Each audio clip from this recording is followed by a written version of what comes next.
sciences politiques, les Jeunes Européens fédéralistes Bruxelles, Écologie ULB, ainsi que le Cercle Solvay. Donc, comme chacun d'entre nous peut le constater, lorsque nous allumons la télé, écoutons la radio, lisons les journaux tous les jours, nous pouvons entendre que les industries ferment, restructurent, délocalisent, et que de nombreuses personnes se retrouvent au chômage. Et il semble que cette réalité soit la même dans un grand nombre de pays européens. D'où l'objet de cette conférence, de s'interroger sur la question de la désindustrialisation de l'Europe. Donc nous allons principalement traiter de 3 questions. Donc premièrement, quelle réalité derrière la désindustrialisation de l'Europe? Quelles en sont les causes? Et troisièmement, que convient-il de faire? Une réindustrialisation est-elle nécessaire, possible, souhaitable? Et pour tenter de répondre à ces questions, nous allons partager la soirée en 3 parties. Dans un premier temps, chaque intervenant aura entre 15 et 20 minutes pour nous donner son point de vue sur le sujet, pour tenter d'apporter des réponses à ces questions. Il y aura ensuite, pour les intervenants qui le désirent, la possibilité d'un deuxième tour de parole de 5 à 10 minutes, visant à permettre à chaque intervenant de rebondir sur les interventions des autres. Et enfin, la troisième partie de la soirée sera consacrée aux questions du public. Donc voilà, au nom du service de examen de l'ULB et des partenaires, je vous souhaite une excellente conférence et je vais maintenant passer la parole à mon collègue Xavier Le Breton, co-organisateur de la conférence et modérateur. Xavier, à toi. Merci beaucoup.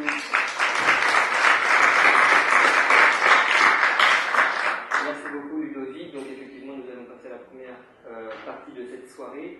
Je vais donner la parole à chacun des intervenants durant 15 à 20 minutes. Avant ça, je vais vous les présenter. Donc nous commençons tout à ma droite avec M. Herzog. Donc M. Herzog, vous êtes un ancien député européen de la gauche unitaire européenne. Depuis mars 2010, vous êtes conseiller spécial du commissaire européen en marché intérieure au service, M. Michel Barnier. Vous êtes président fondateur des think tanks Confrontation Europe, auteur entre autres d'un manifeste pour la croissance et l'emploi, réindustrialiser l'Europe. Donc on est vraiment au cœur de notre sujet.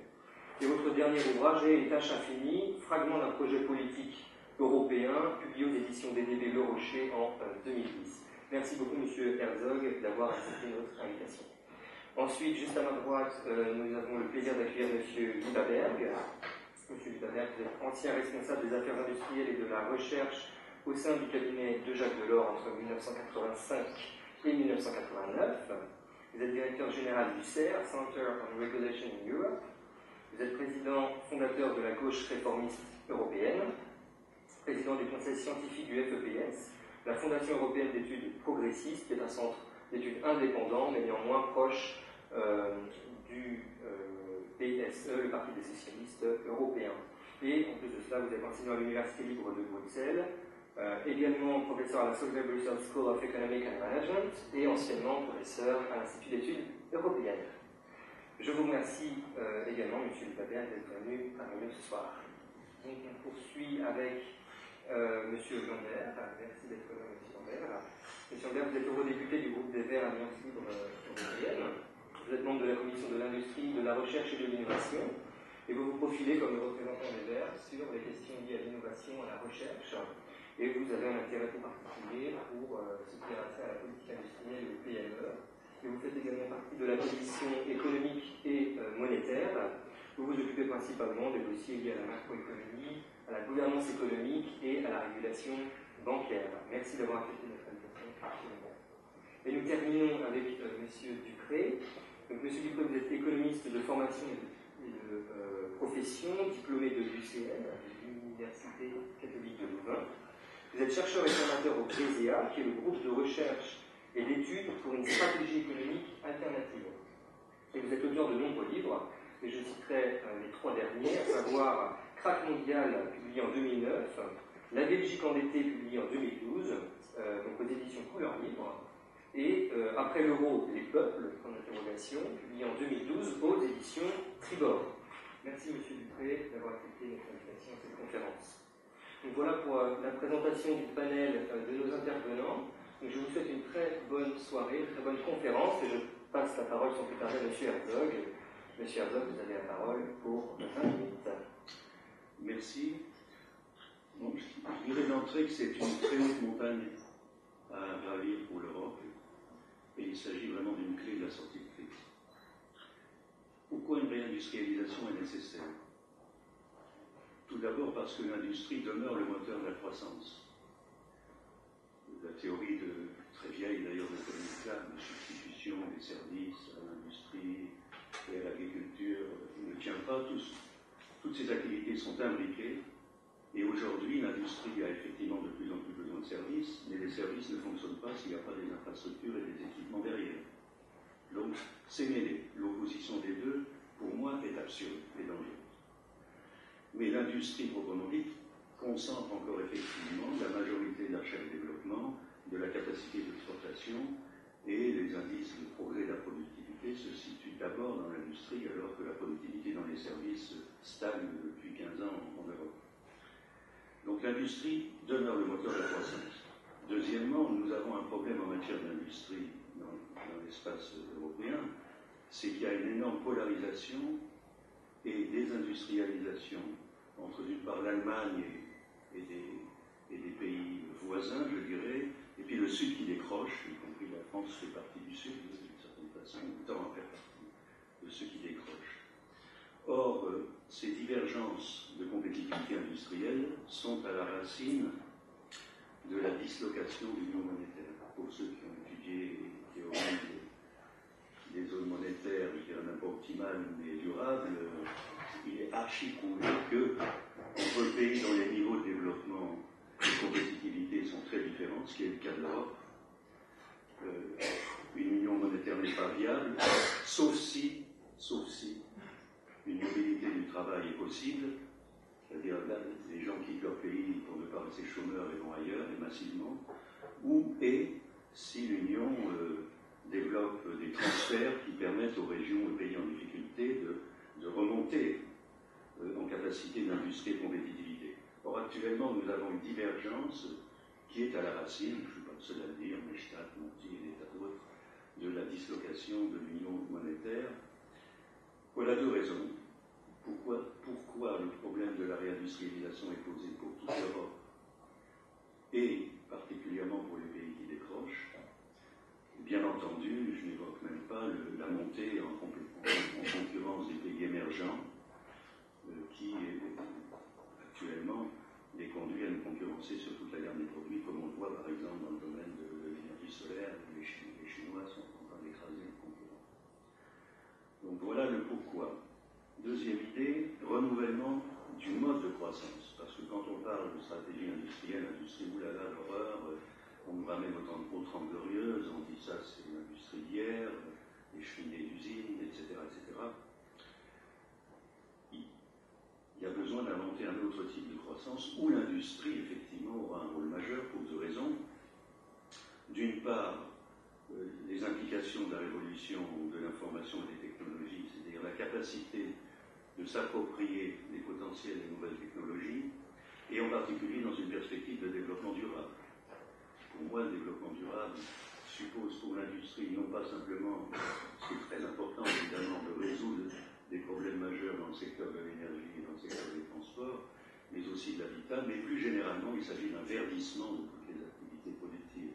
Je ne suis pas de ceux qui acceptent qu'on laisse tomber la chimie, la sidérurgie, l'automobile et autres secteurs. Le problème est leur verdissement. Sinon, je ne vois pas comment on peut créer des emplois, et la notion d'emploi vert, de ce point de vue-là, me paraît dangereuse si elle est limitée à une partie des activités, alors qu'elle concerne l'ensemble du système productif.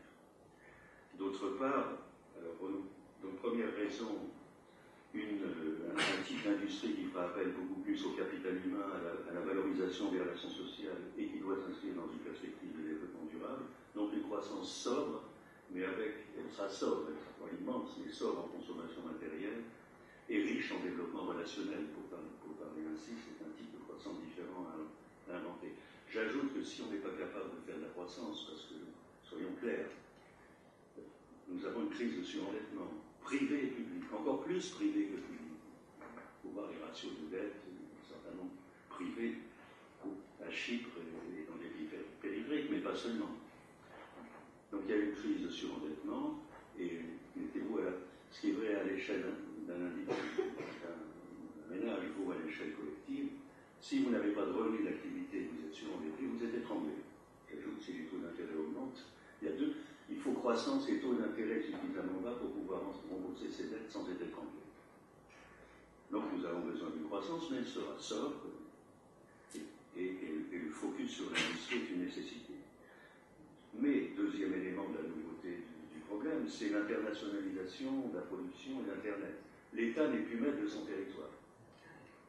Je ne vais pas tout en développer, c'est très compliqué. L'État n'est plus maître de son territoire. Les chaînes de production de valeur ajoutée sont internationalisées, c'est-à-dire tout produit est produit à partir de recherches de ces grandes productions qui sont réparties dans plusieurs pays du monde. Et donc, vous avez là une situation tout à fait nouvelle qui rend très très difficile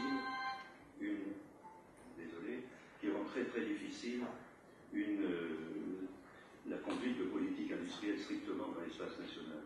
Or, problème, dans l'Union européenne, tous les États sont rivaux. C'est-à-dire, si vous voulez passer des politiques industrielles qui existent encore dans chaque État, parce que chacun défend à sa façon son industrie et ses activités, parce que l'emploi est en jeu, c'est normal. Sauf que tous les États sont rivaux, ils ont été mis en concurrence dans le système européen, c'est bien par le du marché. Et dans ces conditions, nous avons des États rivaux où j'ai parlé d'asymétrie entre les forts et les faibles qui est en train de désintégrer notre espace. Donc il y a un énorme enjeu d'inventer une stratégie européenne qui nécessairement sera fondée sur la solidarité et la coopération. Ça, c'est la deuxième idée, la nouveauté du problème. La troisième, l'industrie, c'est un choix de société. Ça commence d'ailleurs chez les jeunes.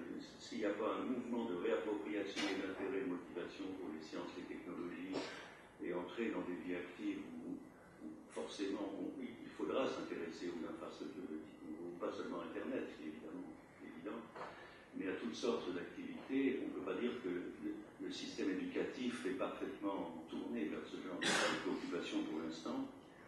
Mais plus généralement, l'industrie est choix de société pour une triple raison qui était bien identifiée par les économistes de l'école de la régulation, je pense à Duboyer et d'autres, Duboyer, Dieta et un certain nombre d'autres, je travaille avec Dieta notamment.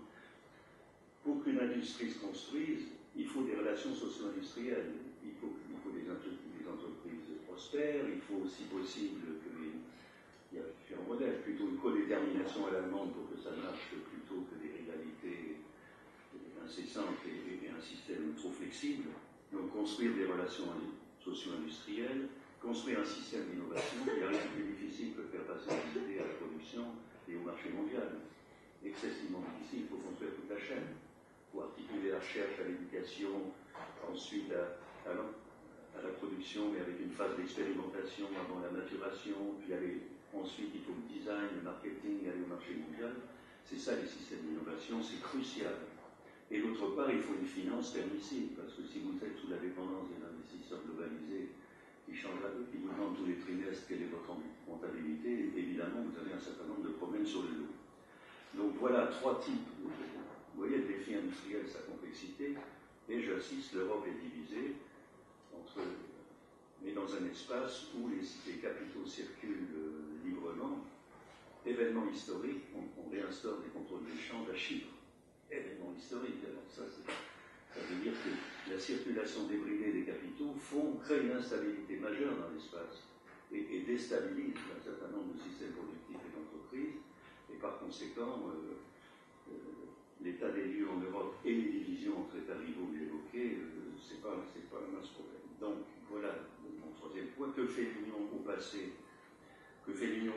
Il y a une doxa tout à fait pernicieuse, c'est-à-dire l'Union doit faire un environnement favorable aux entreprises. Point final, donc on fait un marché, flexibilité du travail, mouvement de capitaux dérégulés, concurrence, qui met aussi en concurrence les États, précisément. Et donc, on a là une doxa qui a pesé très lourdement, ce qui fait que l'idée de stratégie industrielle a été larguée d'un certain nombre d'années, alors qu'on avait commencé par ça en créant la communauté européenne avec la CECA, communauté charbon-acier. Il y a donc une régression historique très grave. On cherche maintenant à revenir là-dessus, donc les mots reviennent, mais n'attendez pas, parce que l'idée revient que pour autant c'est réussi et tout est en place. Il y a quand même des tentatives. Donc la triangulation recherche, université, entreprise, les débuts de la rénovation du grand marché, la fabrication d'un brevet européen, le principe de réciprocité dans les échanges commerciaux extérieurs, il y a des tentatives de mieux défendre l'industrie européenne, mais sur l'innovation, on est particulièrement en échec. Et dans ces conditions, M. Tajani, le commissaire européen, a lancé l'objectif qu'il faut passer un impératif industriel et il faudrait que la valeur ajoutée de l'industrie dans la valeur ajoutée globale passe de 16% aujourd'hui à 20% d'ici 2020. C'est bientôt. L'Allemagne est à 22%, la France est à 10%. Pour vous donner des exemples de rapport de force assez criants. Mais entre la communication Tajani et les pratiques concrètes, on en est encore loin. Et pour terminer, d'ailleurs, je dirais quelques mots là-dessus. La spécificité d'une stratégie industrielle européenne, ça n'est pas de remplacer les États. Les États se défendent corps et âme. C'est leur emploi derrière. Il n'y a pas que M. Mongo en France. C'est chacun ce qu'il peut, quoi. Et puis, ne parlons pas de l'Allemagne, qui joue en solo et qui est la seule, qui fait à elle seule tout l'excellent commercial européen vis-à-vis du reste du monde. Et avec ses satellites, d'autres faisant des déficits en France. Mais non, l'Europe ne va pas se substituer aux États.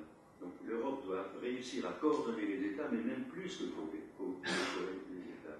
Il faudra que dans le fameux gouvernement économique à venir, au lieu de s'occuper simplement de la discipline des dettes publiques, on s'intéresse aux conditions pour que les États coopèrent sur l'industrie et que les pays particulièrement en difficulté reçoivent une aide et que l'investissement parte en Grèce, au Portugal et dans des pays qui sont particulièrement atteints pour des raisons qui ne tiennent pas simplement au fait qu'on pense, comme diraient les Allemands, qui sont mal conduits, mais aussi parce qu'ils sont excentrés et en difficulté dans la division européenne du travail.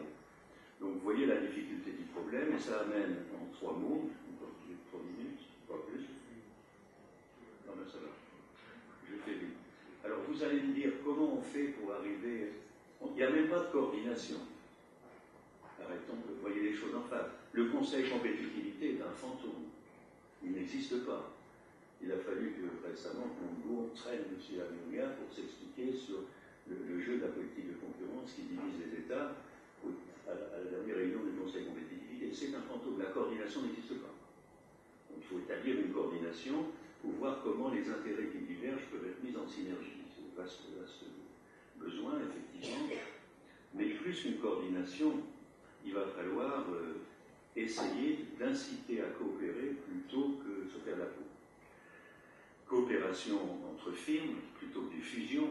Les fusions produisent de nouvelles concentrations. Coopération entre firmes pour réussir les défis de l'innovation. Coopération dans des domaines sectoriels. Exemple criant, l'automobile européenne va dans le mur, il y aura des morts. Et même l'Allemagne, à moyen terme, sera concurrencée elle est déjà par la Chine et la Corée. Maintenant, la Chine peut être le champion du monde des voitures propres. Ça peut poser quand même quelques questions aux Européens. Mais les firmes européennes se font la peau, voilà. Donc il est évident qu'il faut plus qu'une coordination. Il faut arriver à une force politique au niveau européen qui joue l'arbitre et qui sonne l'alerte, ce qui est un minimum, ce qui n'est pas encore fait aujourd'hui, évidemment, puisqu'on se couche devant la concurrence par les marchés et devant les États. Donc c'est plus une coordination qui n'existe même pas encore. Mais alors, question tout de suite, comment l'Allemagne et les puissants accepteront une coopération dont les autres ont besoin d'une certaine façon? Il faut argumenter avec elle. L'Allemagne a un problème démographique monstre, et un vieillissement accéléré, et elle a besoin du capital humain des autres. Elle a besoin, par conséquent, il y aurait quand même des choses à dire, en particulier dans les domaines de la mobilité, de la formation d'un marché du travail européen, où la possibilité d'accaparer des compétences des gens très qualifiés en mettant en concurrence les pays et en vidant certains pays de leur force vive ferait l'objet d'un débat collectif pour qu'il y ait des contreparties du côté allemand dans le sens d'une solidarité pour l'innovation industrielle. Je pourrais en dire un mot si vous voulez. C'est un enjeu majeur, mais leur vulnérabilité démographique est quelque chose de très important, et la montée en concurrence des émergents. Dans 10 ans, avant 10 ans, le modèle allemand aura des problèmes. Donc, et ça, il faut argumenter. Et je n'ai pas une fixation allemande. Le problème, c'est que les Allemands sont plus forts et qu'ils ont réussi à bâtir un espace très fort. Simplement, c'est un facteur de désintégration de l'espace européen, associée à la faiblesse des autres. Si la France n'est pas capable d'avoir une parole de stratégie industrielle et de coopération, si elle ne dit rien sur l'automobile, si elle ne dit rien sur l'énergie, etc., ce sera aussi à notre corps défendant. Donc c'est aussi une capacité politique de poser ces enjeux. Enfin, donc 3 idées. Un, au-delà même de cette idée de coopération, il faudrait bâtir un espace européen de relations socio-industrielles fondé par exemple sur des mutualisations et pools de connaissances et de compétences à l'échelle de l'Europe. Université technologique européenne, circulation des idées et des étudiants, des travailleurs qualifiés. Donc organiser un marché du travail européen fondé sur la mobilité et l'anticipation collective des restructurations. Tout ce que je dis là, il y a des idées là-dessus. Hein. C'est pas quelque chose de surréaliste, simplement, c'est pas dans l'agenda politique. Deuxième élément, la rénovation du marché qui doit devenir un temps de base dans la mondialisation. Nous sommes divisés sur notre bon marché, nous sommes tous concurrents, et vis-à-vis de l'extérieur, c'est le ventre mou, il n'y a pas de réciprocité, il n'y a pas de stratégie de la Chine, des Russes et d'autres, et des Américains d'ailleurs. Donc, la rénovation du grand marché entreprise, le plus parmi est là, c'est SMA 1, SMA 2, il faudra des SMA 3, 4, 5 qui devront arriver à avoir un marché beaucoup mieux régulé avec des biens publics européens. J'ai évoqué notamment l'aspect de l'innovation. Et troisième élément, donc la stratégie d'innovation industrielle commune, elle se joue particulièrement dans des secteurs comme le numérique et l'énergie, dont je ne peux pas parler, je n'ai pas le temps, mais le numérique, on est très usagé, notamment commerce électronique, mais on produit beaucoup, on produit peu. 34% du marché mondial du numérique, donc on est usagé, 23% de la production mondiale et ça chute. Donc il y a un problème. Où sont les champions, vous savez très bien comme moi. Quant au modèle européen pour l'énergie, en dépit du développement récent des investissements en énergie renouvelable, il faut quand même voir le panorama global. Le système dysfonctionne complètement, c'est-à-dire on a des signaux prix, il n'y a pas de taxe carbone, donc en matière de quota d'émissions, en matière d'émissions, le système européen s'est cassé la figure. Les réseaux qu'on construit créent des effets d'agglomération, qu'on veut construire, renforcer l'agglomération autour de l'Allemagne de façon à peu près évidente. Donc il y a des effets externes. Si vous prenez toute la périphérie est, elle doit se jeter dans les bras des Russes, ce qui n'est peut-être pas forcément la meilleure façon pour garder une solidarité européenne. Donc le problème de l'énergie n'est pas résolu, ce sera peut-être un des points du débat. Et mon dernier point, c'est la finance de long terme. Après 3 ans de bagarre, on a obtenu de la Commission un livre vert qui vient de sortir, d'ailleurs je vous recommande, le 25 cette semaine, lundi, sur comment financer les investissements de long terme. Parce que l'industrie, comme les infrastructures, c'est des investissements lourds, longs, dont la rentabilité est différée et souvent modérée. Or, vous avez un système financier qui est complètement à la ramasse. D'une part, parce qu'il faut l'assainir, parce qu'il a, comme vous le savez, il a dit, l'enflure boursière, l'enflure bancaire est un problème qui n'est pas terminé. Donc il faut bâtir une union bancaire. Mais d'autre part, les capitaux, les liquidités qui sont abondantes en Europe et les épargnes qui sont abondantes font preuve d'une très grande... Il n'y a pas d'utilisation de ces ressources financières pour l'investissement long terme. C'est l'aversion au risque. Pour ceux qui ont lu Keynes, ils appelaient ça la trappe à liquidité. On thésaurise de l'argent, on n'investit pas. D'ailleurs, l'investissement a beaucoup baissé. En tout cas, l'investissement pour moyen long terme a beaucoup baissé et en carence. Donc, comment on va inventer un système financier qui va prendre les risques? Les banques ne peuvent pas, les investisseurs institutionnels sont contraints, alors on va inventer justement des banques publiques d'investissement. Simplement, ça ne suffira pas, il faudra quand même aussi réussir à ne pas lâcher le rôle des banques vis-à-vis notamment de la masse des PME, sinon on passe dans un modèle anglo-saxon, alors que le modèle continental est lié aux relations stables entre des banques et des entreprises. Donc on a d'immenses problèmes de refonte du système financier, dont on a regardé ces choses-là sous l'angle prudentiel, c'est-à-dire plus jamais ça, plus jamais crise financière, mais il ne suffit pas de regarder les choses sous l'angle prudentiel, il faut aussi prendre les risques de l'investissement, pour l'instant on ne les prend pas. Voilà les problèmes à résoudre. Dernier mot, retour à l'esprit de la CECA, force motrice du développement durable, solidarité oblige, il faut inventer une solidarité pour se faire. Ce n'est pas plus facile, je l'ai dit X fois, et c'est le défi de votre génération, parce que c'est vous qui allez réussir, non pas que les anciens n'ont rien à dire, on cherche à transmettre notre réflexion, mais ça va poser sur la nouvelle génération. Merci.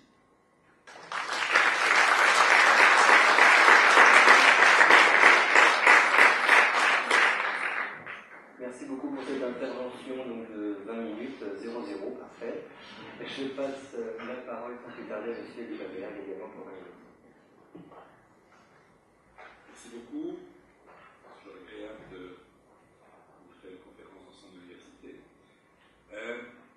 J'ai d'abord une mauvaise nouvelle pour vous, enfin pour le débat, pour les organisateurs. Si on cherche une traduction, j'espère qu'il y en aura avec les prochains orateurs, parce que Microsoft, je suis globalement en accord avec lui. Je voudrais peut-être essayer, comme vous m'avez demandé, d'articuler le propos en trois parties. La première, c'est parler des faits, la réalité, elle n'est pas drôle. Deuxièmement, rapidement, d'essayer de comprendre pourquoi, et puis de voir quels sont les voies et moyens d'une réindustrialisation au niveau belge, au niveau sous-belge, au niveau européen, et c'est évidemment au niveau européen que l'essentiel de mon propos, sur lequel l'essentiel de mon propos va porter. Peut-être d'abord quelques chiffres, je ne vais pas vous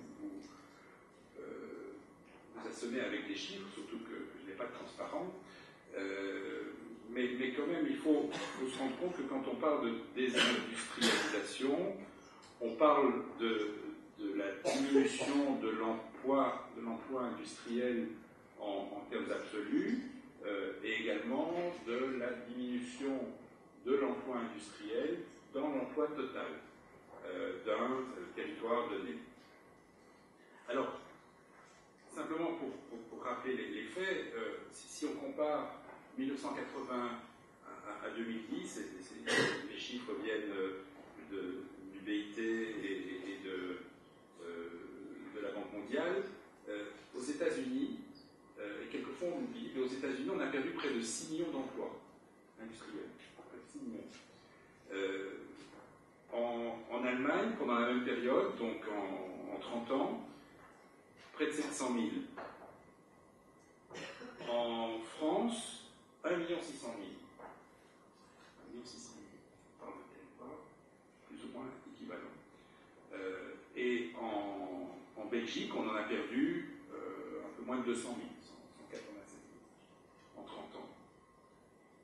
Alors, si on regarde en termes de pourcentage de l'emploi industriel dans l'emploi total, on se rend compte aussi que aux États-Unis, on est passé de plus de 30% de l'emploi total qui était dans l'industrie à 17%. En Allemagne, de 42%, donc un niveau, l'Allemagne manufacturière, on le voit dans ces chiffres ici, mais on reste encore à un niveau de près de 30% aujourd'hui, 30% de l'emploi. Tandis que dans des pays comme la France ou la Belgique, on n'est plus qu'à 23-24%. Donc là, on voit tout de suite le décalage qui existe à l'intérieur même de l'espace européen. Alors, pourquoi ce phénomène de désindustrialisation qui est clair? Très rapidement, il y a des facteurs internes. Philippe Herzog a parlé indirectement de l'effet de la demande, mais c'est clair qu'au fur et à mesure que le revenu des ménages augmente, la demande va se déplacer vers des biens industriels, enfin des biens industriels vers les services. Il y a également ce qu'on appelle l'effet de l'offre que Baumol avait mis en évidence et que vous avez rappelé aussi, à savoir que les gains de productivité sont plus importants dans l'industrie que dans les services, et que donc, à part inchanger de l'industrie dans l'économie, on va assister à une diminution de la part des emplois industriels. Et alors, il y a également un autre phénomène qui doit quand même nous permettre de relativiser quelque peu le phénomène de désindustrialisation, c'est l'externalisation. C'est-à-dire qu'il y a toute une série de fonctions qui étaient occupées précédemment dans le secteur industriel par exemple par des services comptables, par des call centers, et qui sont externalisés, et qui réapparaissent à ce moment-là dans les chiffres de l'emploi des services. Maintenant, il y a également, à côté de ces facteurs internes au pays industrialisé, il y a des facteurs externes.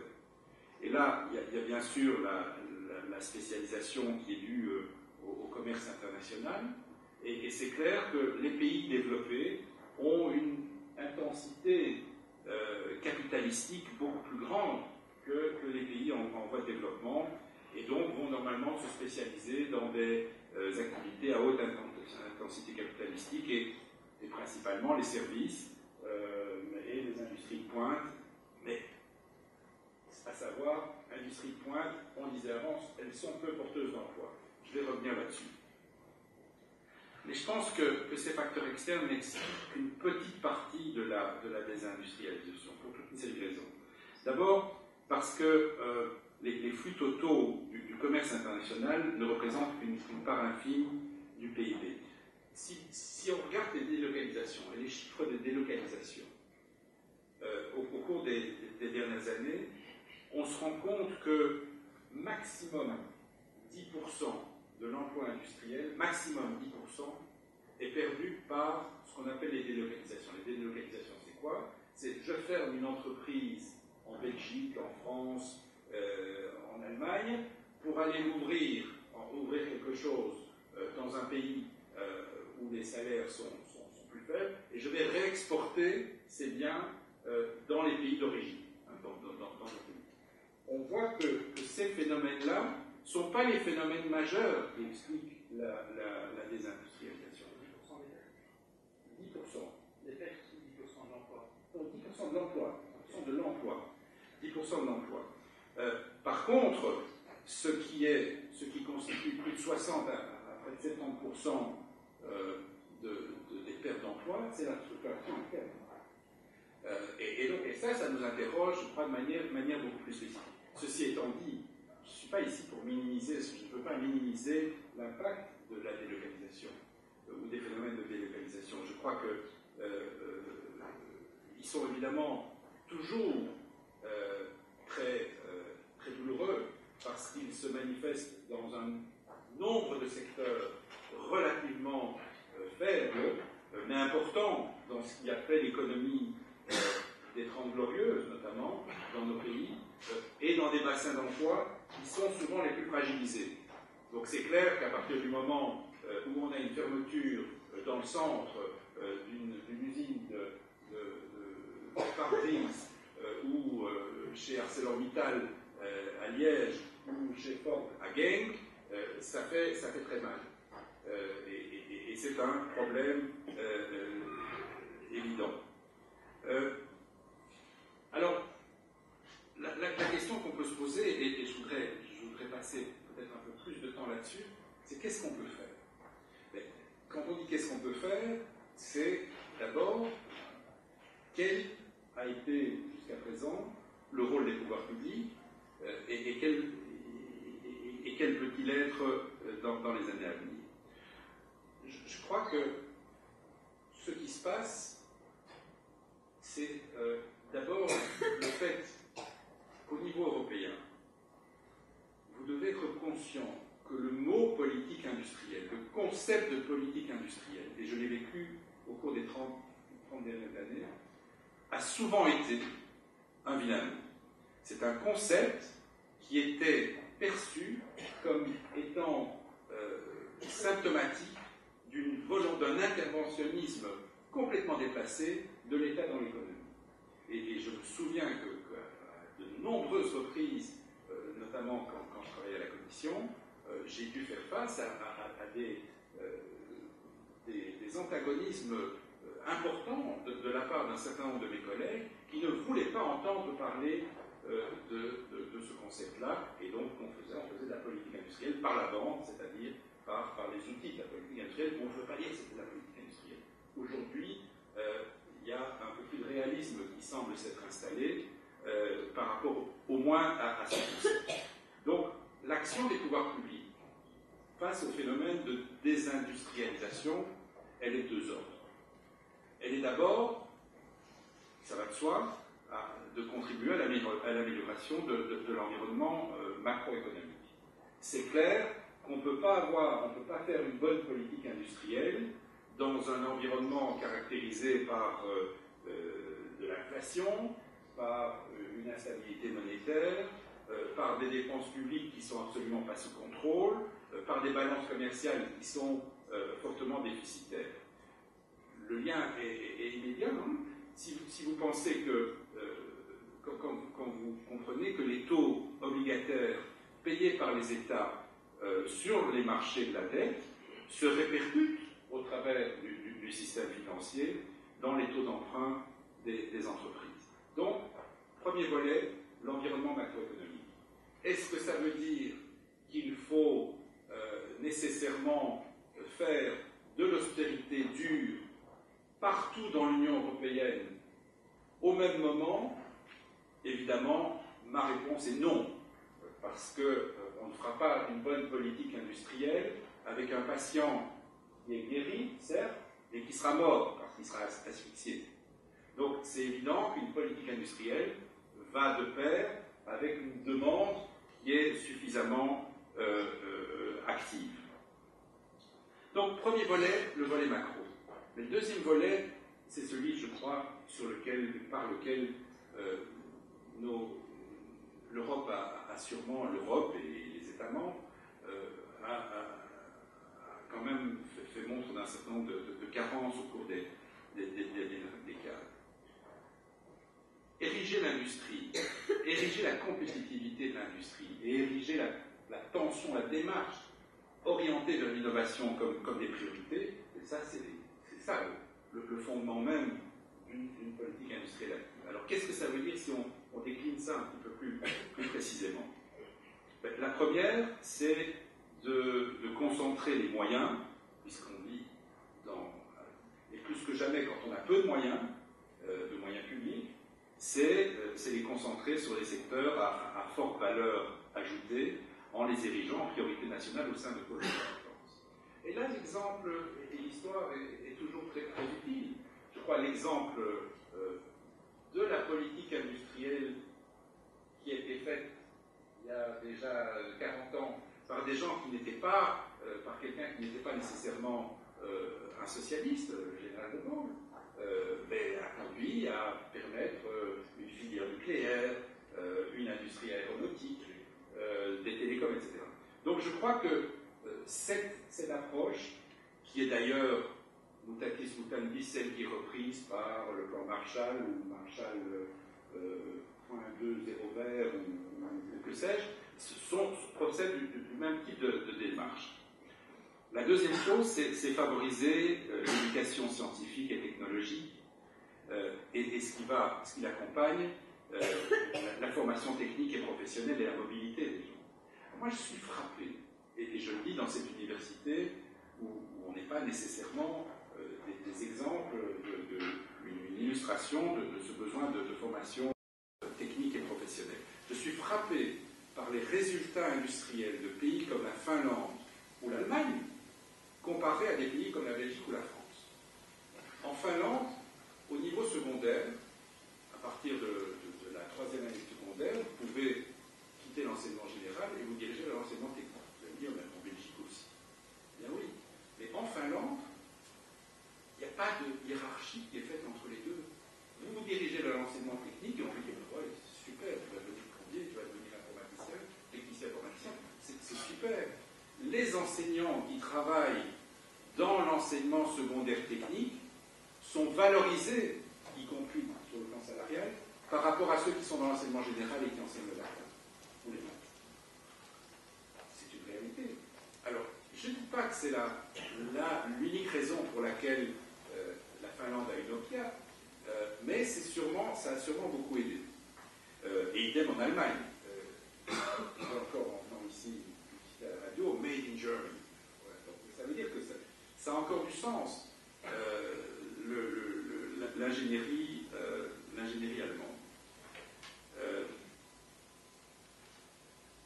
C'est vrai au niveau des États membres ou au niveau des communautés françaises, mais c'est clair que ça n'a de sens que si c'est accompagné par une démarche européenne. Il y a 2 ans, je demandais à mes étudiants, je leur ai dit, l'Europe, ça représente quoi? Ici, dans quelques auditoires de cet endroit. Et je demandais à mes étudiants de se lever, qu'est-ce que ça veut dire l'Europe, c'est quoi pour vous? La première chose qu'ils m'ont répondu, ils n'ont pas dit le grand marché, l'union politique, non, ils m'ont dit Erasmus. L'Europe, c'est Erasmus.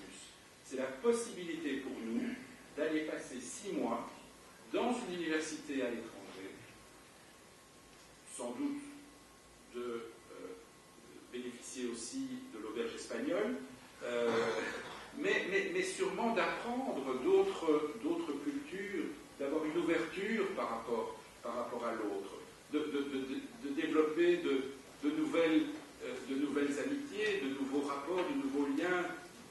Et sans ça, comment voulez-vous forcer les ingénieurs de Mercedes et de Peugeot, quand ils ont 50 ans, d'apprendre à bosser ensemble? Ici, ces étudiants, pour eux, c'est naturel. Donc c'est un élément aussi, encore une condition nécessaire. Et je suis frappé et triste, bien sûr, quand je vois que je parle sous le contrôle de notre collègue député, quand dans les perspectives financières, eh bien voilà un élément sur lequel on a coupé. Voilà un élément sur lequel, et ce n'est pas le Parlement, j'en conviens, c'est sur lequel le Conseil coupe Erasmus Monde, etc. Autre point, l'incitation au partenariat public et privé dans la R&D. C'est évident, quand on a lancé en 1985 le premier programme cadre de recherche et développement avec le nôtre,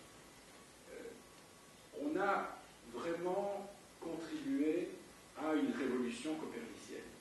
Les gens ne se connaissaient pas, des gens qui travaillaient dans les mêmes secteurs ne se connaissaient pas. Et c'est ces gens-là, en Belgique, en France, en Espagne, qui devaient séparément concurrencer se faire face à leurs concurrents japonais ou américains qui avaient une bien autre taille. Donc je pense que là aussi, plus que jamais, l'incitation à ces partenariats publics-privés dans la R&D, ces coopérations technologiques et industrielles sont indispensables. Il y a un élément aussi qui je pense, est important, c'est l'encouragement à la culture du risque, à la création d'entreprises. Aujourd'hui, quand vous regardez la fiscalité, la structure de la fiscalité, l'attitude par rapport au capital risque, il n'est pas, comme disaient les Anglais, conducive. Il ne mène pas à pouvoir faire en sorte qu'on ait un phénomène, un processus relativement naturel de l'épargne à l'emploi. Que l'épargne existe. Il existe encore une capacité d'épargne dans un certain nombre de pays qui est là. Si on continue, elle risque de diminuer assez rapidement. Mais elle est là. Comment faire en sorte que cet argent puisse être, comme déjà on a parlé de Keynes, c'est évident, puisse se diriger vers des investissements qui soient des investissements productifs et donc dans la création d'emplois. Je ne parlerai pas du financement, vous en avez parlé. Je voudrais peut-être dire encore 2 mots sur la politique de concurrence et la politique de défense commerciale. Alors, c'est vrai qu'on a aujourd'hui une politique de concurrence qui n'est pas toujours claire à comprendre. Je m'occupe de problèmes de questions de régulation dans l'énergie, les télécoms. Je ne crois pas que je puisse être suspect de favoriser des ententes ou des pratiques contraires aux intérêts des consommateurs. Mais je m'interroge quand je vois que, par exemple, et je prends un dossier qui n'est pas celui d'Almunia, que n'a pas traité Almunia, le commissaire actuel à la concurrence, mais précédemment, qu'on a empêché par exemple la fusion entre Volvo et Scania. Comment faire en sorte que nos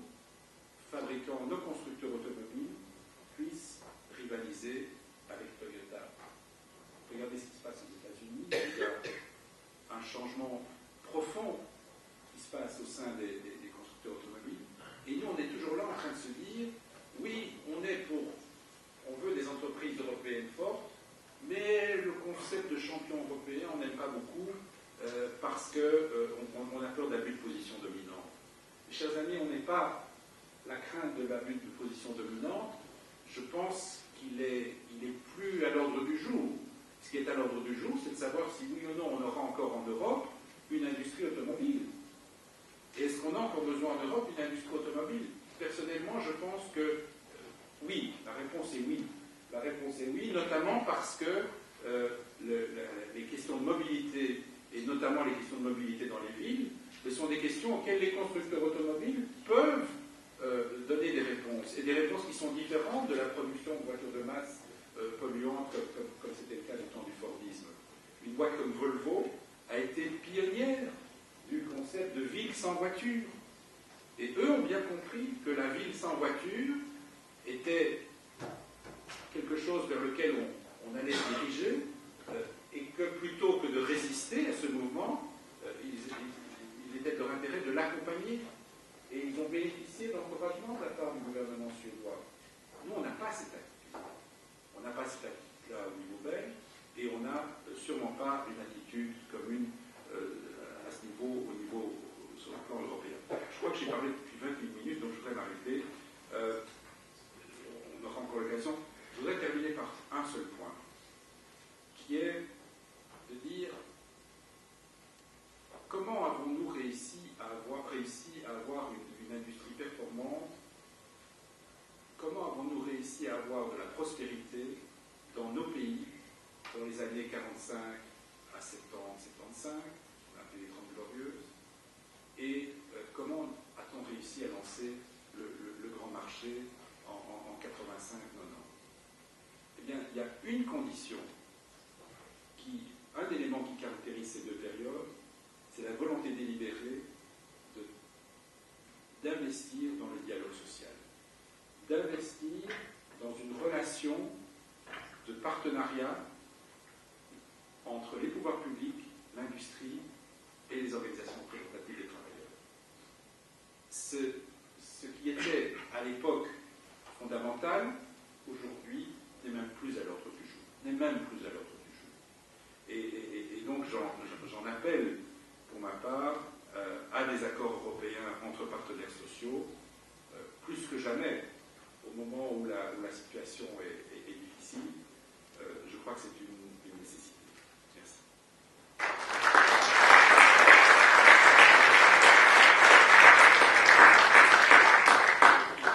Merci, Monsieur Libaberg, pour votre intervention. Je passe la parole à Monsieur Lambert.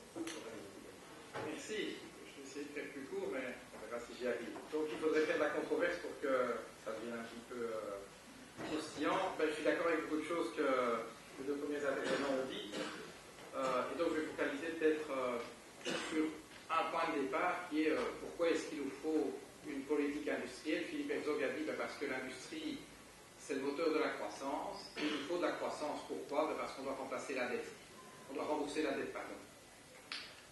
Je partage évidemment pas cette motivation. Je ne pense pas qu'on a de l'industrie pour faire de la croissance et on fait de la croissance pour rembourser la dette. Je ne pense pas que ces concepts-là sont des concepts qui signifient quelque chose si ce qui nous intéresse finalement, c'est comme être humain, mener une existence digne qui vaille la peine d'être vécue dans les limites physiques de notre planète. Je m'explique, si nous avons une industrie, si nous pensons qu'il nous faut une industrie sur cette planète, c'est parce qu'on est des êtres humains faits de chair et de sang. Je veux dire, on est des êtres matériels. Et donc, une partie de ce qui fait les conditions d'une vie digne d'être vécue, ce sont des choses, et ces choses, il faut les fabriquer. Ça me semble aussi simple que ça. Et donc, la question, c'est, voulons-nous, oui ou non, contribuer à cette partie-là des conditions de l'économie européenne? Est-ce que nous voulons nous-mêmes être les producteurs de ces conditions qui permettent de mener une existence digne, ou au contraire, voulons-nous sous-traiter cela à d'autres, nous contentant de faire d'autres parties du boulot de ce qui permet donc de mener une existence digne. Et donc je dirais que les ingrédients d'une politique économique, et les deux premiers intervenants l'ont dit, multiples, mais en tout cas ça commence par une chose, c'est une vision stratégique. Autrement dit, où veut-on aller, qu'est-ce qu'on veut faire? Et en effet, ce que je viens de dire, c'est qu'on peut parfaitement dire, eh bien voilà, nous ne sommes pas moins incarnés que des Chinois, mais dans la division internationale du travail, nous préférons faire des services financiers et on va leur laisser la fabrication des choses. C'est-à-dire, c'est une vision stratégique. On peut se poser la question, est-ce bien raisonnable? Est-ce bien équilibré? Est-ce bien soutenable? Et là, en effet, la réponse que nous apporterions, c'est plutôt non. Que ce n'était pas une vision très, très utile du travail. Et donc, une fois qu'on a une vision stratégique, si on se dit, ben tiens, ça a du sens quand même que nous ayons notre juste part de ce qui est la dimension industrielle de l'activité économique, eh bien, quels sont alors les instruments que nous mobilisons? Et là, on a parlé politique d'éducation, politique de recherche et développement, politique d'infrastructure, politique énergétique, politique fiscale, politique sociale, politique environnementale, etc. Tous ces éléments sont, en tant que tels, des facteurs d'une politique industrielle ou d'une politique anti-industrielle. Tout dépend ce qu'on met dans ces différents composants. Et donc, si je regarde un petit peu la politique industrielle de l'Europe, je dirais que je distingue deux périodes. Il y a la période des années folles, un peu les années 90, on va dire presque jusqu'à la crise financière. Finalement, c'est un petit peu cette idée stratégique de dire, à part quelques secteurs, notre objectif est de devenir une économie de services, principalement motorisée par l'industrie de la finance, et sous-traitons la fabrication des choses en Asie ou ailleurs. Et donc, à part Airbus ou deux, trois bricoles de ce genre-là, enfin, c'est évidemment pas une bricole, mais à part ce genre de secteur-là, sous-traitons. Sous-traitons et contentons-nous de faire les services. Finalement, l'avenir, ce sont les services financiers. Et donc, il y a eu le plan d'action de la Commission européenne pour les services financiers, des régulations à tout crin. Transformons l'Union européenne en une sorte de grande city londonienne dont tout le monde sortira évidemment gagnant. Ça, c'est un petit peu la première période. Et puis crise financière. Finalement, peut-être que ce n'était pas une si bonne idée que ça. Et donc, qu'allons-nous faire? Et depuis à peu près 2008, ce à quoi on assiste, c'est ce que j'appelle une politique industrielle défensive. C'est de dire, bon, nous avons encore de beaux restes, comment faisons-nous pour protéger ces beaux restes tant que ça peut durer? D'accord? Et je vais prendre l'exemple peut-être le plus, comment dirais-je, celui qui m'a choqué le plus depuis le début de mon mandat, c'est assez au début. Et donc Philippe Herzog a sans doute participé aux épisodes précédents, mais c'était la 7e prolongation des subsides aux mines de charbon non compétitives. C'est à peu près l'intitulé du dossier. Et donc il reste en Europe de l'exploitation du charbon. La plupart de ces pays, pas dans tous les pays, mais dans la plupart des pays, cette exploitation est non rentable. Et donc pour la 7e période, nous prolongeons la possibilité pour les États membres de déroger aux règles de cet État pour subsidier les mines de charbon, activité industrielle, s'il en est. Et chaque fois alors qu'il y a des menaces de fermeture ou des fermetures, on se précipite, on court derrière les patrons de ces boîtes pour leur dire attention, pas si vite, vous allez voir ce que vous allez voir et vous n'allez pas faire tout ce que vous voulez, enfin avec le résultat qu'on connaît. Et donc on essaye de défendre et de plus en plus se fait jour un discours qui est, mais finalement, toutes ces normes que nous nous sommes mis, toutes ces normes sociales, toutes ces normes environnementales, tout ça constitue en réalité un fardeau. Un fardeau qui pèse sur les épaules de nos entreprises, en particulier industrielles. Et si nous voulons assurer leur avenir, eh bien, il est temps, plus que temps, et là je paraphrase à peine Antonio Tajani, qui, paraît-il, est commissaire à l'industrie en Europe, il est temps d'alléger ce fardeau. C'est-à-dire d'alléger toutes ces règles environnementales, par exemple le marché des émissions de carbone, qui, je vous rappelle, aujourd'hui on a un carbone à peut-être 4 € de la tonne, ça fait juste rien du tout, mais il ne faut surtout pas mettre de tension dans le système. Nos entreprises sont déjà assez pénalisées comme ça. Et donc, l'attitude qui prévaut aujourd'hui est une attitude de défense ou de guerre de tranchée, mais de guerre de retardement. Donc, on retarde un petit peu l'issue inéluctable, mais c'est une politique essentiellement défensive. Et si je peux même élargir un petit peu, au moment même où la Chine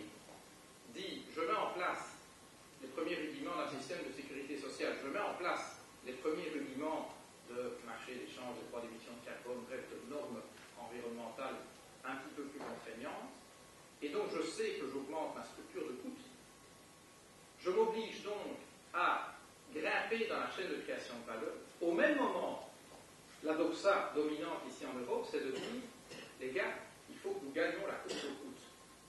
Et pas n'importe quel coût, au coût du travail.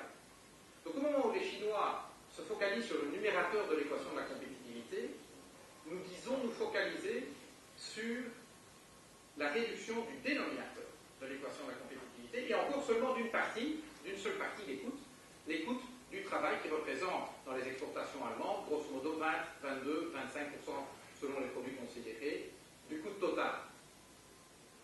C'est ce que moi j'appelle un suicide économique, un suicide industriel, de dire nous allons essayer de gagner la course parmi toutes, que non seulement nous ne pouvons gagner, la course au bas coût, en plus de ça, la course que nous ne pouvons pas gagner. Enfin, vous feriez un sondage auprès des citoyens européens, je ne crois pas qu'ils ont envie de devenir la main-d'œuvre la moins chère au monde. Mais c'est ça la stratégie. C'est fondamentalement ça, la stratégie industrielle à laquelle on assiste aujourd'hui, et c'est celle qui se traduit dans les mesures de recommandation, après ça de recommandation que la Commission européenne fait aux États membres, qui focalise extrêmement fort sur les réductions de coûts. Grosso modo, pour la Commission européenne, les obstacles à la compétitivité sont au nombre de deux. C'est 1, le poids de la dette publique, et 2, le manque de compétitivité coûte. Et donc, c'est très simple, pour résoudre le problème, c'est réduire les dépenses publiques et réduire les salaires. Et avec ça, la croissance va revenir, et quand la croissance va revenir, tout ira bien, messieurs, dames.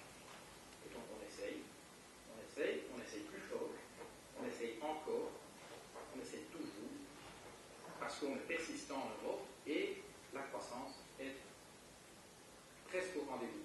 Elle est derrière le point, elle arrive. Ne vous inquiétez pas. Ne vous inquiétez pas, et de grâce, ne me faites pas l'insulte de ne pas croire ce que je vous dis. Car la doxa vous l'a dit, il n'y a qu'une vérité, elle a été répétée. En réduisant la dette et les déficits publics et en réduisant les salaires, la croissance sera au rendez-vous. Et comme vous le savez, la croissance rapporte le bonheur. Et donc, ceci étant dit, j'ai la faiblesse de croire que cette stratégie pourrait peut-être ne pas être tout à fait connectée avec le réel dans lequel nous vivons, et qu'on aurait peut-être intérêt à en avoir une autre. Et donc, celle que nous portons, en tout cas, je parle au nom évidemment de ma famille politique, les Verts, c'est la suivante, c'est de dire grosso modo, finalement, les conditions d'une vie décente sur cette planète pour les sociétés humaines, à supposer qu'on veut qu'elles se poursuivent, eh bien, ça exige de nous de désamorcer deux bombes à retardement sur lesquelles nous sommes assis. La bombe des inégalités, qui, si elle explose, dégénérera en violence d'une manière ou d'une autre à l'intérieur et entre les sociétés, et la bombe de notre empreinte écologique, qui, si on la laisse exploser, résultera aussi dans la violence, et là, ça sera peut-être un mélange de violence naturelle et de violence des sociétés, parce qu'évidemment, quand on applique toutes les sources, on aurait tendance à se précipiter pour être sûr d'en avoir sa part et d'éliminer celui qui pourrait m'en empêcher. Et voilà, donc, je veux dire, si on veut désamorcer ces deux bombes, il y a évidemment toute une série d'actions et de domaines qui ne relèvent pas de la politique industrielle, qui ne relèvent pas de l'industrie, parce que ça ne relève pas des choses.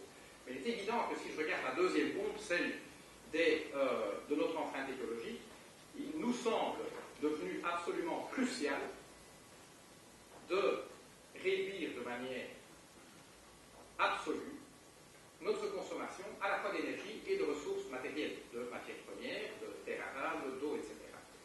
Et donc le pari que nous proposons à l'Europe est le suivant, c'est-à-dire et si nous devenions l'économie capable de créer le plus de valeur avec le moins d'énergie et de ressources. Autrement dit, devenir l'économie au monde, vous entendez les résonances avec la stratégie de Lisbonne il y a quelques années, sommes-nous capables de devenir l'économie la plus performante en ressources et en énergie sur la planète? Parce que se mettre ce genre d'objectif est un objectif de stratégie industrielle par excellence. Parce que les domaines qui sont touchés, c'est évidemment les domaines de la production industrielle humaine, les domaines de l'énergie, le domaine de la mobilité, le domaine du logement, du bâtiment, etc., comme ça a été cité précédemment. Et il est peut-être plus su, pour assurer la pérennité de la part de l'Union européenne, des Européens dans la production industrielle mondiale, de se profiler en tête dans cette course-là, plutôt que de tenter, chimère inatteignable, de se profiler comme le producteur à bas coût des technologies d'hier. Le problème que cela pose, c'est évidemment que c'est une stratégie à la fois très ambitieuse et très difficile, puisqu'elle requiert des investissements colossaux, elle requiert du temps, elle requiert de la persistance, parce que créer de la valeur en augmentant la productivité, non plus du travail, mais la productivité des sources d'énergie, c'est difficile. Mais c'est justement parce que c'est difficile que, si on réussit, nous acquérons un avantage comparatif. Or, qu'est-ce qui se passe? La Chine, justement, commence à s'intéresser à ces choses-là aussi. Et à ce moment-là, si on est conséquent en disant, mais ça c'est notre objectif de politique industrielle, ça se traduit par toute une série de normes dans d'autres politiques. Normes environnementales, bien sûr, mais aussi normes fiscales, priorité des programmes de recherche et développement, et j'en passe. Et ce qui se passe évidemment pour l'instant, et c'est là que je dis qu'il y a un véritable conflit, c'est que si on veut devenir l'économie la plus performante en ressources et en énergie, mais il faut évidemment faire en sorte que l'usage des ressources et d'énergie soit pénalisé par rapport à l'usage d'autres éléments de l'équation de production. Évidemment, on va vous dire, enfin, ramener le coût du carbone à 20 € la tonne, vous êtes fous. Vous voulez vraiment tuer notre économie, l'être de la Fédération belge des entreprises aujourd'hui. Donc, tout ce qui peut constituer de la tension qu'on mettrait dans le système pour tendre vers cet objectif-là est refusé de manière aussi nette par à la fois le secteur industriel et, je dirais, les tenants de la pensée unique, qui sont aujourd'hui de nouveau majoritaires du Parlement européen. Le paquet climat-énergie qu'on a passé en décembre 2007 n'aurait pas la majorité au Parlement européen. Et donc, voilà un petit peu le conflit que nous avons au niveau de l'établissement d'une politique industrielle en Europe. Nous pensons que si nous voulons avoir une chance de faire la course en tête, et je ne dirais pas seul, peut-être avec la Chine, sur ces questions-là, il est plus que temps qu'on se réveille. Et donc il est temps de passer à une politique industrielle offensive versus une politique industrielle défensive qui, pour nous, comme je vous le disais, est un suicide économique et industriel. Je terminerai en mettant l'accent qui a déjà été sur un point qui a été déjà soulevé, c'est la question du secteur financier. Je consacre aujourd'hui à peu près 90% de mon énergie à la question de la régulation de la finance et en particulier de la régulation du secteur bancaire. Et on pourrait dire, bah oui, c'est bien, mais ça serait bien que tu travailles un peu plus en commission industrie, recherche, énergie. Et il se fait qu'en faisant ça, je travaille à la politique industrielle. J'ai vécu pendant mes 22 ans à IBM la prise de pouvoir des financiers et de la logique de la maximisation du profit à court terme pour l'actionnaire dans les secteurs de l'industrie. Je ne travaille qu'avec des boîtes industrielles ou de la grande distribution. Au début de ma carrière, je travaillais avec des industriels, je travaillais avec des spécialistes de la distribution, avec des acheteurs, avec des vendeurs, avec des commerciaux, des gens du marketing, de la recherche, etc. J'ai fini ma carrière en vendant à des financiers. Des gens qui achetaient un prix, qui visaient un retour sur investissement rapide. Je discutais au début de mon mandat avec le patron de Pôle Juste, une boîte d'ingénierie. Ce sont les boîtes qui vendent les équipements qu'on met dans les aciéries, qu'on met dans les usines automobiles. Il me disait, c'est terrible, nous sommes capables d'augmenter l'efficacité des processus industriels, des machines que nous fabriquons, en termes de consommation énergétique, de ressources d'eau, etc., d'à peu près 10 à 20% par an. Devinez qui nous achète nos machines? Les Chinois. Parce que quand nous démarchons nos clients européens, la première question que nous recevons, pas la dernière, la première, c'est il faut compter à peu près combien de temps pour récupérer notre investissement, donc par les économies qu'on fait. Et quand la réponse est oh, écoutez, on a vraiment bien travaillé, vous remboursez votre investissement dans les 24 mois, dans les 30 mois, vous n'y pensez pas, mon beau monsieur. Si ce n'est pas fait en 6 mois, pas d'investissement. Et donc j'ai observé vraiment que cette logique de maximisation du profit à court terme est ce qui tue toute perspective, évidemment de long terme, mais forcément toute perspective industrielle. Pourquoi aller se casser la tête à faire 5%, 6% de retour sur investissement si le casino nous en donne 20 ou 25? Par des méthodes, évidemment, qui sont totalement contradictoires avec une économie de marché. Je veux dire, la banque, c'est devenu une économie type soviétique. Ça n'a plus rien à voir avec une économie de marché. C'est un oligopole oligopole qui est alimenté par la Banque centrale de l'Union, pas de l'Union soviétique, de l'Union européenne, en liquidité à bon marché, et dont l'unique objectif est de maximiser une rente distribuée aux radicaux et à leurs agents. Ça, c'est le secteur financier aujourd'hui. Et donc, le point que je veux faire là, c'est qu'il ne s'agit pas de réduire la taille du casino.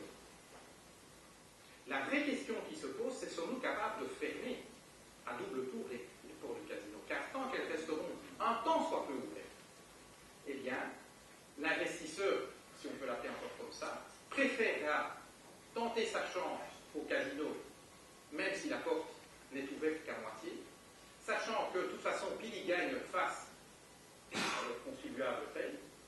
Et donc, la condition de mise en place d'une politique industrielle, à supposer même qu'Antonio Tajani et toute la Commission aient une vision, ils seront incapables de la mettre en œuvre si on ne ferme pas définitivement les portes de l'économie casino. Et ça, je peux vous dire, on y est pas encore.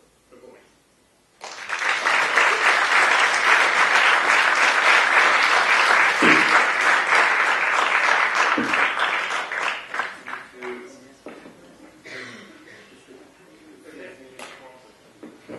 Merci Monsieur Lambert pour votre propos. Nous passons à notre dernière intervention. Monsieur Dupré, vous avez la parole pour 20 minutes. Je vais essayer d'être aussi bref que Monsieur Lambert.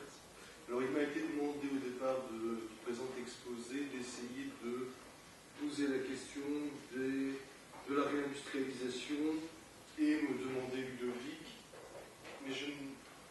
Excuse-moi, et de poser la question éventuellement du commerce international, de ses modulations et du protectionnisme. Alors je pense qu'il faut d'abord, désolé de faire dans le consensus, mais en ce qui concerne la réindustrialisation de l'Europe, elle est une nécessité aujourd'hui. Nous verrons au cours de l'exposé le rôle important de la valeur ajoutée dans le commerce international. C'est une donnée clé et qui permet d'expliquer plus le progrès et l'avènement de certaines puissances industrielles et commerciales, plus encore que la baisse des coûts absolus du salaire, notamment salariaux. Par ailleurs, nous vivons effectivement dans des sociétés de services aux personnes. Nous en aurons davantage besoin des services aux personnes. Le vieillissement de nos populations l'appelle, de manière très nécessaire. On ne peut pas financer ce type d'activité fort nécessaire sans dégager de la valeur ajoutée, sans créer de la valeur. Alors je pense que ce qui est intéressant d'abord, c'est qu'en termes de généalogie des concepts, pour importer une démarche qui est plus celle de la sociologie foucaldienne dans les concepts économiques, l'industrialisation s'est établie de fait dans l'histoire de la pensée économique avec le protectionnisme. Puisqu'en fait, au départ, dans la pensée économique, le saut classique s'opère sur la théorie des avantages absolus défendue par Smith. Je sais que je fais une injure aux étudiants d'économie, mais ils ne sont pas majoritaires. Et ils ne sont pas le centre du fond. Les économistes ne sont pas le centre du fond. Le saut qualitatif qui s'opère début du XIXe siècle, c'est le passage donc, de la théorie des avantages absolus d'Adam Smith qui dit ceci: tant qu'on est le plus productif avec un partenaire étranger, il faut produire dans tous les secteurs. Et le passage va être celui des avantages comparatifs sous Ricardo, qui va vraiment être une fondation intellectuelle, qui consiste à dire qu'il faut d'abord se spécialiser préférentiellement là où on a un avantage en termes de productivité. Il en ressort la meilleure allocation possible des richesses. Alors ce qui va se produire, c'est que, si on fait toujours appel à la conceptologie foucaldienne, ce moment de l'histoire et de la pensée économique est d'abord un moment où la puissance dominante se raconte sous forme mythologique les raisons de sa puissance. Le monde entier doit fonctionner comme nous, puisque nous sommes puissants. Alors ce moment mythologique va être contesté par l'apparition de courants qui vont miser sur, non pas le libre-échange et la spécialisation, mais sur la diversification interne des économies. Et le protectionnisme, on pense notamment à List et l'école du protectionnisme éducatif, mais plus encore et de manière beaucoup plus décisive, sur un plan théorique. Et dans un dernier ouvrage, je m'amuse d'ailleurs à appliquer des lectures de Trébiche, ou la crise aujourd'hui qui oppose le sud et le nord de la zone euro. Une crise de moi, c'est une hypothèse que je formule, c'est une crise de l'échange. C'est ainsi qu'elle se manifeste par une crise de la dette, comme toute crise de l'échange. Puisque l'échange déficient suppose, à un moment donné, un excès de crédit dans une économie. Et ça fait très fortement penser à ce qui s'est produit, ce qu'on voit aujourd'hui à Chypre, ça fait très fortement penser à ce qu'on a vu en Argentine à une certaine époque, c'est un pays que je connais bien, et où j'ai travaillé, et où il y a eu à un moment donné un excès de crédit pour compenser une déficience productive, qui était liée d'ailleurs également à un problème de change. Et ce qui se produira vraisemblablement à Chypre, puisqu'il y a, je vous le dis comme ça, fuite des capitaux, il y a toujours fuite des capitaux quand il y a ce type d'explosion d'un crédit qui n'est plus appuyé sur une production, il y aura vraisemblablement un bank run, puisqu'il n'y a plus de liquidité dans le système. Il n'y a plus d'accumulation à partir de l'aspect réel. Et dans le cas de Chypre, c'est encore plus clair que dans le cas argentin, puisque c'est un paradis fiscal, et l'argent qui se trouve sur les comptes, en réalité, est toujours en Russie. C'est un jeu d'écriture. Donc il faudra trouver de la liquidité dans ces conditions, ça va être un peu complexe. Alors ce qui fait l'intérêt de Prebisch, qui n'a jamais eu le prix Nobel d'économie, car il a eu le mauvais goût de naître dans une semi-colonie, l'Argentine. Alors je crois que c'est fondamentalement d'avoir pu voir à un moment donné que l'allocation des ressources n'est pas optimale en libre-échange en ce qui concerne sa propre nation. C'est-à-dire qu'il s'est aperçu qu'il y avait une détérioration des termes de l'échange entre une nation semi-coloniale et peu industrialisée, et les puissances qui s'industrialisaient. La détérioration des termes de l'échange suppose de prendre le prix relatif des exportations de matières premières et de les comparer aux importations de produits industriels. Prebisch s'est posé énormément de questions et il a répondu qu'en réalité, le centre, l'articulation de l'explication, cette dégradation des termes de l'échange qui s'est vérifiée pour le XXe siècle, je rappelle notamment aux travaux de Lutz en Allemagne, tient en fait à ce qu'il y a de la valeur ajoutée qui se dégage au nord, alors qu'au sud, on fait peu de valeur ajoutée.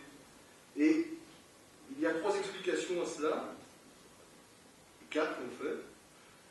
Pour ce qui est du nord, les gains de productivité qui nourrissent la croissance expliquent une plus grande compétitivité en termes de pénétration des marchés, alors que pour les nations périphériques, on observe 3 phénomènes. C'est que sur les matières premières à caractère alimentaire, il y a un phénomène d'élasticité qui est faible, c'est-à-dire qu'il faut manger.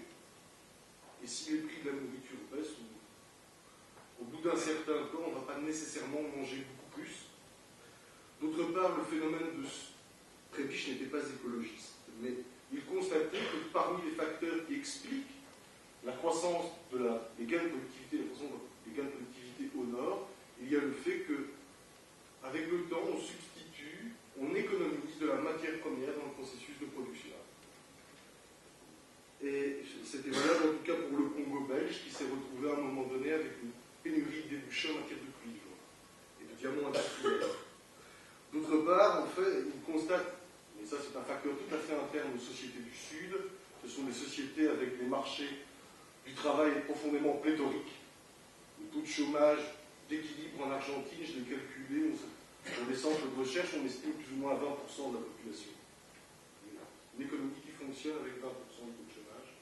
Et donc une augmentation qui serait éventuellement liée à des gains de productivité et de production au nord n'entraînera pas, dit Prebisch, puisqu'il y a une surpopulation relative sur le marché du travail, n'entraînera pas nécessairement une augmentation des prix et des salaires, qui elle-même ne pourra pas nourrir une augmentation des prix à l'exportation. Puisqu'il y a ce volant, cette armée de réserve industrielle, pré-industrielle, qui caractérise, avec un haut niveau de chômage, un marché du travail dans une nation périphérique. Ce faisant, Prebisch accomplit, si vous voulez, il explique ce qu'avait déjà conclu plus par l'intuition List en Allemagne. Pour se développer, il faut se